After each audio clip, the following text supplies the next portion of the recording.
Hello, friends and fellow seekers and witches and wizards and healers and just random folks. Something very exciting happened, and I'd like to share it with you. So I was reading a very interesting book earlier called The Energy Cure by William Benson. And this is a man who performs energy healing with fMRIs.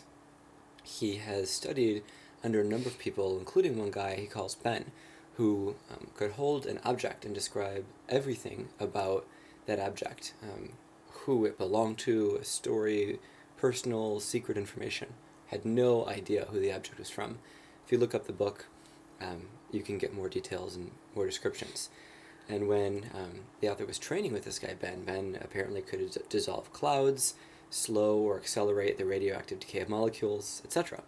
So in my own efforts to learn how to be a better healer and what is reality, what is the self, I was thinking about why magic is possible.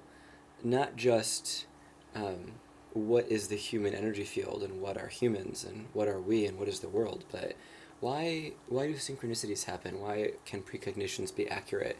Why can dramatic healings happen? And why oftentimes are our thoughts and our sincere feelings aligned with what manifests in our world? And there's an incredible French teacher named Alain Forget, Forget, who has a book called How to Get Out of This World Alive. And Alain talks about the development of spiritual abilities and powers very practically. He says, you are not in the universe is in you. And many sages and saints say, you are God, we are all God experiencing existence. And there's many layers to reality. The part of reality where God is non-duality or unity, everything is one. But also simultaneously existing is a part of reality where there's just a material world, and that's what exists. So they're not contradictory, they're additive. And if you think about the layers of an onion, the innermost layer can exist independently, but if you get out to the outermost layer, it contains all of them.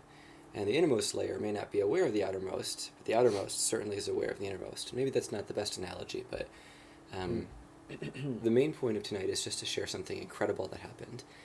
And maybe I'll redo this video, but we just saw an epic shooting star.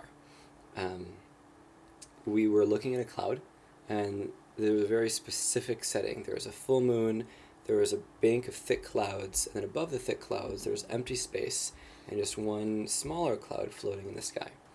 And so we were staring at that smaller cloud, and as we were staring at it, it was dissolving and dissolving, starting with the outer edges first, and when it was about 75-80% gone, with just a thick chunk in the middle, we saw a shooting star. Right at that spot. Right at that spot. Yeah, right at it that just spot. went. Yeah. Yeah, it was incredibly bright, incredibly powerful, and just have to take this as a sign. A good one, because it's not like it was a meteor that struck a plane and exploded, and, And it was definitely a shooting star. It was light at the top. It was dark at the top, then it was light, then it was dark at the bottom. Yeah. And just synchronicities and coincidences that powerful and that cosmic, pretty huge. We've had a lot of experiences, and there's only one that comes in a distant second to this.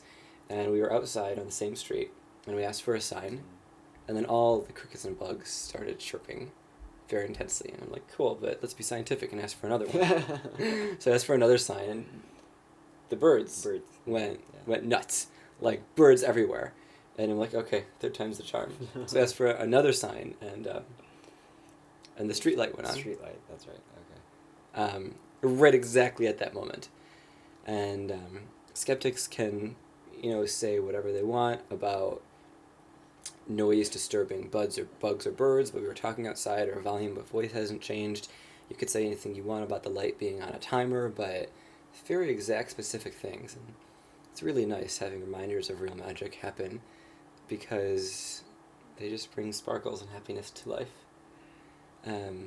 Now, there's a lot of mystical traditions we can borrow from and draw from to describe this. ultimately, I just take it as a reminder that this is a good path and a path worth studying.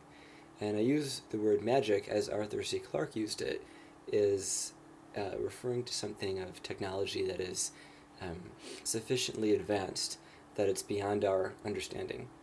If you took modern cell phones, internet, drones to ancient Rome or Babylon, probably be called magic. This video, probably called magic.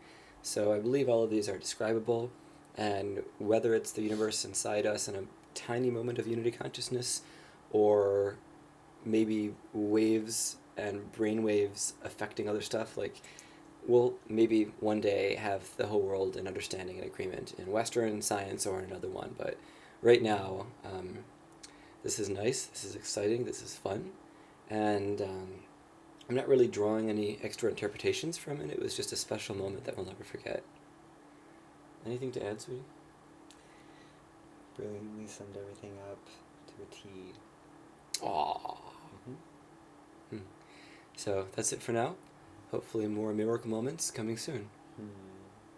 I like that title for these videos, yeah? Miracle moments. Yeah. Yeah. Yeah. Yeah. Yeah, yeah.